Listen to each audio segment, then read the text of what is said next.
So, what happens when the school's most untouchable idol and a guy who's, basically invisible get thrown together?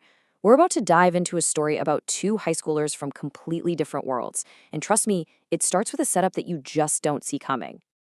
I mean, just look at this contrast. It's impossible to ignore. On one side, you have Mahiru Shiina. They literally call her the angel because, well, she seems flawless. Beautiful, top of her class, everyone loves her. And then, on the other side, you've got Amane Fujimiya. He lives by himself in a messy apartment and pretty much survives on junk food from the convenience store.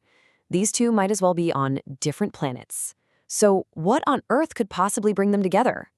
Well, the answer, as it turns out, is something incredibly simple. Their entire story, everything that follows, it all hinges on one single fleeting moment in the rain. And those are the very first words Amane ever speaks to Mahiru. He just finds her sitting all by herself on a swing set during a downpour, looking totally lost. And without even thinking about it, he just offers her his only umbrella. It's this simple act of kindness, you know? He's not expecting anything back. But that one small act, it changes absolutely everything. And this is where that one little gesture starts this huge chain reaction. It's like a domino effect. Because he gave her his umbrella, of course, Amane gets a fever. So Mahiru, feeling super guilty and responsible, actually tracks him down, only to find him sick in his disaster of an apartment. And when she sees him like that, she realizes she can't just walk away. She decides right then and there to nurse him back to health herself. So this one-time act of kindness, it quickly spirals into something more. They go from being total strangers who just happen to be neighbors to something way more complicated. And it all seems to center around his kitchen. Right, because after seeing how he lives, the messy room, the complete lack of any real food, Mahiru is genuinely worried. She realizes that helping him out just once isn't going to cut it. So she proposes a deal.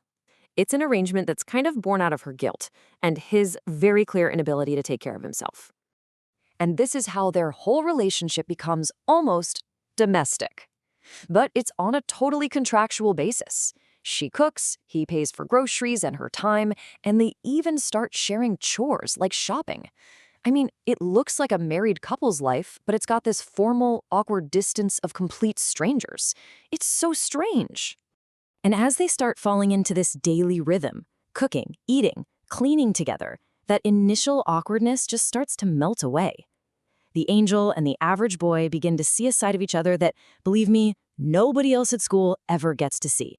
Yeah, this daily routine becomes the key that unlocks the real person behind the public persona. Because for the very first time, Amane gets a peek behind that flawless mask of the school's angel. It's a fair question, isn't it? At school, everyone sees her as this untouchable, perfect being. But in the quiet of Amane's apartment, a very, very different picture starts to emerge. Through all this time they're spending together, Amane starts discovering these small, almost heartbreaking vulnerabilities. He sees her get all scratched up trying to rescue a cat. He learns that her own parents are so distant they never even call her by her first name, Mahiru. Can you imagine? She doesn't celebrate her own birthday, and she gets genuinely flustered by a simple gift, admitting she's just not used to getting things from people. The perfect angel is actually a lonely, sometimes clumsy, and incredibly shy girl. But hey, this discovery goes both ways. It's not a one-way street.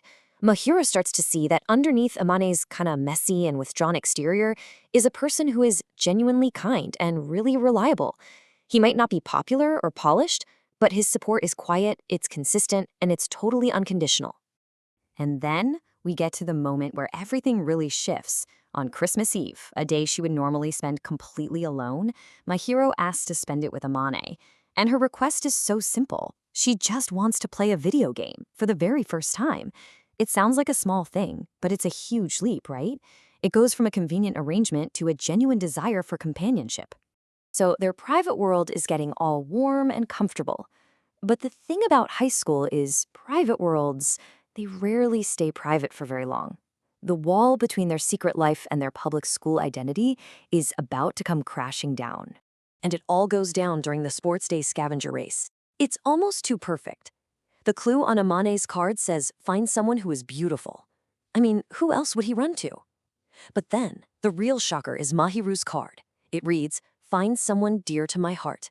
And without a single moment of hesitation, she grabs Amane's hand.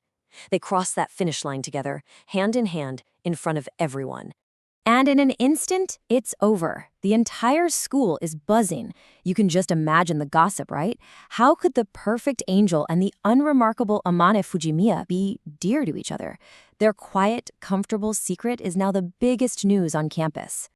So, with their relationship blown wide open, there's nowhere left to hide. This huge public spectacle forces them to finally confront what's been growing between them this whole time. And that leads Amane to finally put his feelings into words.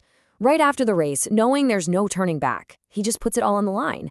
He confesses everything, his fears, his insecurities, and the simple truth that he has fallen completely in love with her. He even promises to become someone who's worthy of standing right by her side. And she accepts. After months of shared meals, quiet moments, and a secret friendship, all the labels are finally gone. They're not just neighbors anymore. They're not partners in some convenient arrangement. The angel and the average boy are, at long last, officially together. It's just a powerful reminder, isn't it? Their entire world changed, not because of some grand, dramatic gesture, but because one person offered an umbrella to another in the rain. It really makes you think. What kind of extraordinary possibilities might be hiding inside your next small act of kindness?